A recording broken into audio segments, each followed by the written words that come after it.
En relació a les eleccions europees, el responsable de la campanya, en Francesc Homs, i la Joana Ortega han presentat els continguts, per entendre'ns, publicitaris, audiovisuals també, de la campanya electoral, però a mi m'agradaria traslladar algunes reflexions polítiques. En primer lloc, no ens cansarem d'insistir al llarg de tota la precampanya i campanya electoral que el principal adversari no només de Convergència i Unió, sinó de totes les forces polítiques i fins i tot, si m'ho permeten, de Catalunya, és l'abstenció, per tant, la possible baixa participació. És el moment, creiem, des de Convergència i Unió, que convé recordar que Catalunya existeix, convé recordar-ho en unes eleccions en les que pels antecedents Catalunya ha tingut una participació per sota de la resta de l'estat espanyol. I dic que ara és l'hora de recordar que Catalunya existeix i, a més que Catalunya ha tingut sempre una vocació europeista. En aquest sentit, des de Convergència i Unió voldríem fer una crida a la societat civil organitzada, és a dir, a les entitats, institucions, col·legis professionals, per tal de que traslladessin a la ciutadania la necessitat de participar en aquests comicis electorals. Catalunya no pot oblidar els lligams històrics, intel·lectuals. Catalunya no pot oblidar com i de quina manera Europa ha contribuït a la generació de benestar social en el nostre país. Catalunya no pot oblidar com i de quina manera Europa ha donat resposta econòmica en moments de crisi. Catalunya no pot oblidar la importància que té de participar en l'àrea euro i creiem que això no només ha de ser propagat per les forces polítiques, sinó creiem i demanaríem des de Convergència i Unió que, com deia abans, les entitats, organitzacions, institucions que organitzen la societat civil del nostre país traslladin també a la societat civil catalana la necessitat de participar, ho traslladin al conjunt de la població. Unes eleccions que no són eleccions primàries, no ens en cansarem de repetir-ho, tenen una identitat pròpia. El que es tracta és de debatre què és el que proposem les diverses forces polítiques al Parlament Europeu, sense perjudici, lògicament, de les conseqüències polítiques que tota convocatòria electoral té i del sentit polític genèric que tota convocatòria electoral té i que, lògicament, les eleccions europees no en són una excepció. Unes eleccions que no són eleccions a nivell espanyol, per tant, recordar al poble de Catalunya que no són eleccions bipolaritzades entre el PP i el PSOE, malgrat que la circumscripció electoral única obligui i pugui projectar aquesta sensació. No són eleccions espanyoles, són eleccions europees, no són, si em permeten la ironia, eleccions americanes. Ho dic perquè la primera apel·lació que fa el manifest del PSC respecte a les europees és fer una referència a Obama. No es tracta, en aquest cas, de triar entre Obama o un altre candidat, es tracta de triar entre aquells que millor poden representar i defensar la veu i els interessos de Catalunya en el Parlament Europeu, perquè són eleccions estrictament al Parlament Europeu. Una campanya electoral que Convergència i Unió, com sempre, farà en positiu, una campanya electoral en la que prioritzarà,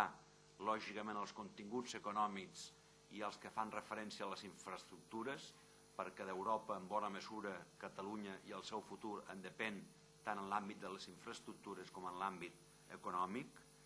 Una campanya en la que, en tot cas, denuncia la única apel·lació que avui li resta per fer encara al Partit Socialista, tant sigui a nivell català com a nivell espanyol, que és la por a la dreta.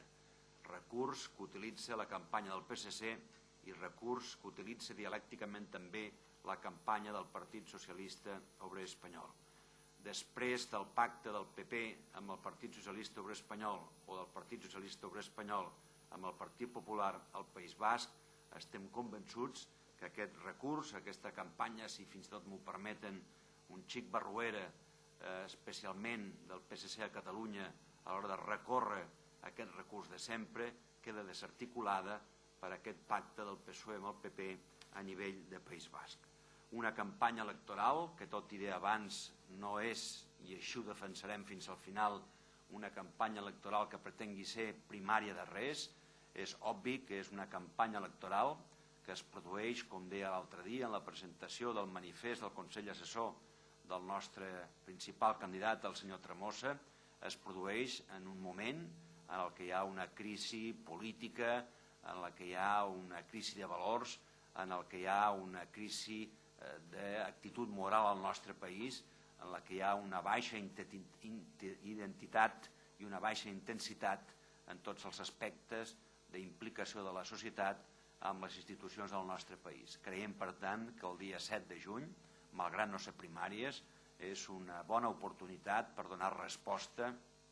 per tal de posar de relleu que a Catalunya es desitja una altra actitud de les institucions que governen el nostre país a nivell català i que des de Catalunya també es desitja una altra actitud de les institucions que governen el conjunt de l'Estat. Hem fet després, com deia abans, un debat entorn, valgui la redundància,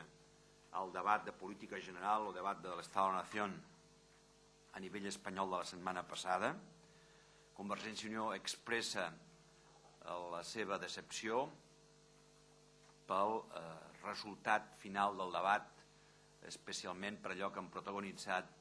els dos principals partits polítics d'àmbit espanyol, és a dir, el Partit Socialista i el Partit Popular. El debat tenia un doble objectiu, com tot debat de política general, que és, i més que mai en un moment de crisi econòmica, traslladar confiança a la ciutadania, confiança en aquest cas des del Congrés dels Diputats i confiança, per tant, des de les forces polítiques en general. El segon objectiu era que es traslladés en el context del debat a l'opinió pública una clara visualització de que el govern o el principal partit de l'oposició tenen respostes clares als problemes que pateix avui la societat, especialment en l'àmbit de la crisi. Malauradament, que aquests siguin els dos objectius d'aquest debat, no només no s'han complert, sinó que han deixat molta gent decebuda per les actituds d'un i altre dirigent, del president del govern i del principal líder de l'oposició en l'orientació que li han donat a aquest debat. Més aviat el debat el que ha provocat és desorientació a una part important de la ciutadania. Una part important d'aquesta desorientació l'ha provocat la inexistència d'una proposta alternativa per part del principal partit de l'oposició, per part del Partit Popular. Per una part d'aquesta desorientació també ha vingut donada per la pròpia actitud del president del govern, per la improvisació que caracteritza les propostes que ell ha formulat. Un debat en el que Convergència i Unió vol denunciar la falta de respecte del president del govern espanyol a les comunitats autònomes, a la Generalitat en particular, però a les comunitats autònomes en general. Moltes de les propostes que a tall de perdigonada el president del govern va llançar en la intervenció en el debat són propostes que són competència de les comunitats autònomes i que el govern anuncia amb una manca de respecte absolut respecte a aquestes. Per tant, és una prova evident per part del president del govern de no creure a la pràctica i de no respectar el que és constitucionalment l'articulació del conjunt de l'Estat sota un estat de les autonomies. Respecte a les resolucions, Convergència i Unió presenta 15 resolucions, que és el límit màxim que pot presentar qualsevol força política. Les negociacions amb la resta de grups parlamentaris continuen, especialment, lògicament, amb els dos grans partits, amb el Partit Popular i amb el Partit Socialista, però també, lògicament, hem tingut converses tant amb el Partit Nacionalista Basc, com amb Coalició Canària, com amb el Bloc Nacionalista Galec, com amb Esquerra Republicana de Catalunya. Nosaltres voldríem posar l'accent en dues resolucions. Una, la de política d'habitatge, denunciant la que va anunciar el president del govern. Una proposta que la mateixa esquerra parlamentària ha posat de relleu que la proposta que havia fet el